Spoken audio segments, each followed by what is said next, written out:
Men who lived in the countries of Arabia and Persia and who studied the stars.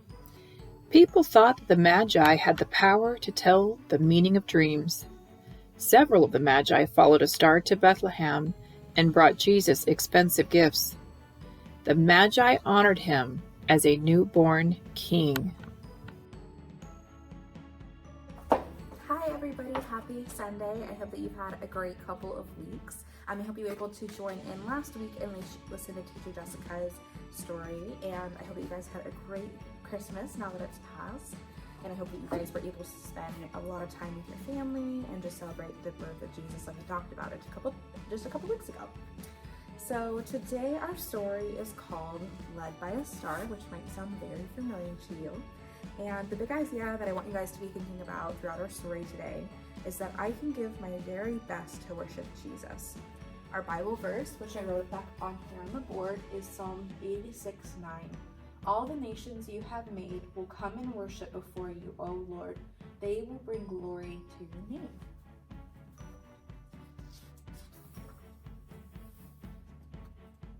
So, what's the largest trip that you've ever been on? And you can answer this back to me, or of course you can say it if you have an adult in the room with you or maybe a sibling, you could tell them.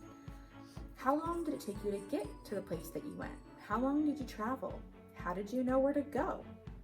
In today's story, we're going to talk about several men who went on a very long trip across a huge desert, probably something you haven't been on before.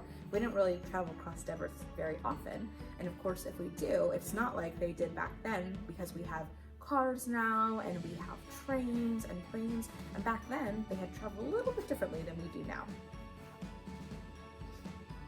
It had been more than a year since Jesus' birth and all the excitement of the angels and the shepherds. Joseph and Mary had been to the temple in Jerusalem and were back living in the house in Bethlehem with little Jesus. Far to the east at the time Jesus had been born, another exciting story had started. Some important men called Magi were carefully watching the stars. It was their job to study the stars and then write down what they had learned. Magi were called wise men because they knew so many things. People gave them a lot of respect for all the knowledge that they had. One day, as the wise men were looking at the sky, they noticed a brand new star that they had never seen before. Now, for people who watch the stars today, and a new star is a very big deal because it's been so long, we've studied so many stars that we can almost probably count and figure out which one each of them is. But to these wise men, it was more than a big deal. You see, this was no ordinary star. It was big and bright, and the Magi could see all the special meaning. What do you think the star meant? We've talked about stars a little bit in the past. The wise men knew that the star was a special sign from God that a new king had been born to the Jews. Even though they had lived far away from Israel, the wise men decided to go and honor the baby king. The Magi loaded up their camels and their donkeys with supplies and expensive gifts to take to the king, and they set off. These men had to travel for a long time across a huge desert. They finally arrived in the country of Israel, and they traveled straight to the capital city of Jerusalem. Listen as I read Matthew 2:2 to find out what the men did when they arrived to Jerusalem. So Matthew 2:2 says, when they arrived, they asked, "Where is the one who has been born the King of the Jews? We saw his star in the east and have come to worship him." When the Magi arrived in Jerusalem, they looked for the royal family. They started asking people where the new king was. What do you think people said? No one seemed to know anything about a new king, especially not one that had been born in a manger.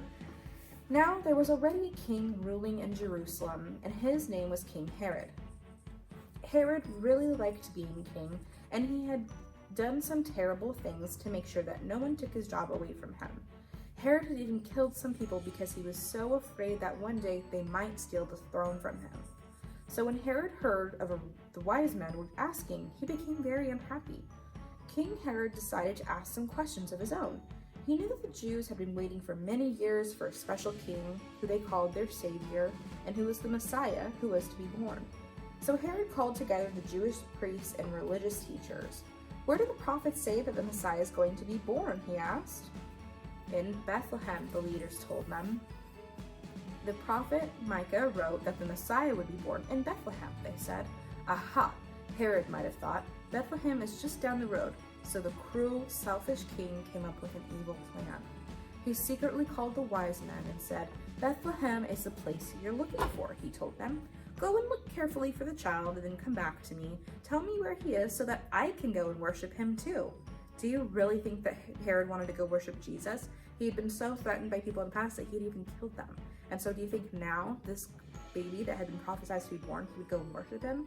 Not so much. He had a really bad idea, and we'll find more about Herod's plot next week. The wise men were eager to be on their way. Bethlehem was only a few miles away, which again, in today's time, a few miles isn't very long. But back then, a few miles, even though it's short compared to the travel they had had, a few miles was still going to take them probably about a couple hours. As the Magi, the wise men, traveled the last few miles of their journey, the star went ahead of them, and it led them to the very end. When they reached the house where Jesus was, the star stopped. The Magi were full of joy. They went in the house, and there they saw Jesus and his mother Mary. The wise men bowed and worshiped King Jesus, and then they opened the treasure that they had carried across the deserts and offered their gifts of gold and expensive perfumes and spices. The wise men had given their very best to worship Jesus, the King of the Jews. Now, the way that they worship Jesus is a little bit different than what we worship today. We often pray to God or we'll sing praises, but they had actually physically brought gifts to Jesus, which was a way of them showing their worship to him. When the wise men first saw the new star, they knew it was a very special baby that had been born that would be the King of the Jews. This baby was God's special gift to all people, his own son. The wise men wanted to honor the baby by giving him their best treasures. Again, our memory verse, Psalm 86:9 says, "All the nations you have made will come and worship before you, O Lord. They will bring glory to your name." Our verse says that all nations will come to worship God, and that's exactly what the wise men did. They made a very long trip to worship Jesus and to offer him their gifts. You and I can worship Jesus too, maybe not by bringing him gifts, but I have a star ornament over here that I want to show you all. And it's big and sparkly. When we think about the star that was above Jesus, we think that it might have looked something like this. Wherever you see a star, remember that God invites you to worship him. We see God, we see stars almost every night. So we see them, much like we see the rainbow and remember God's promise to us. We see the star and we can think about the amazing thing that God did. You might not need to take a very long trip to do it, but you can worship Jesus with your very own best. Many years before Jesus was born, the prophet Jeremiah wrote down that from the line of David would come a king who would save God's people. Jesus was a king. He was the King of the Jews, but he was not born only for the people of Israel. The wise men were some of the first people from their countries who came to worship Jesus. And someday every person in the whole world would bow down before Jesus as Lord.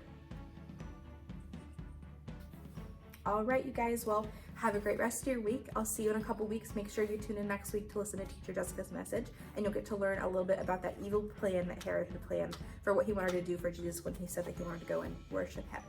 Have a great Sunday.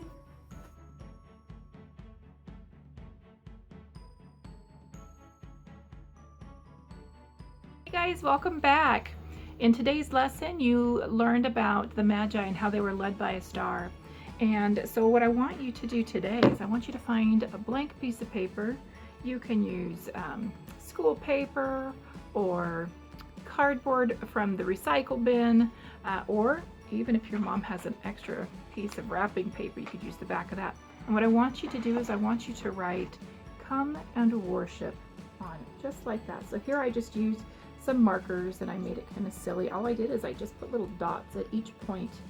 And then what I want you to do is I want you to draw some stars all over it. So you'll see these are just those typical 5-point stars.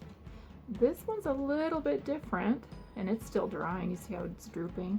I've made basically a cross and then a small X, and then I put little dots at the end. So that's something you can do. If you want a better star, you could either use a stamp if you have a stamp around your house, or stickers if you have stickers, or how many of you have these at home? Cookie cutters. And most of us, I think, have a star cookie cutter in our cookie cutter collection. What I want you to do is to hang that up. And God used a star to invite the wise men to worship Jesus. He invites us to worship him as well. So hang your poster where you can see it during the Christmas season to remind you to give God your very best.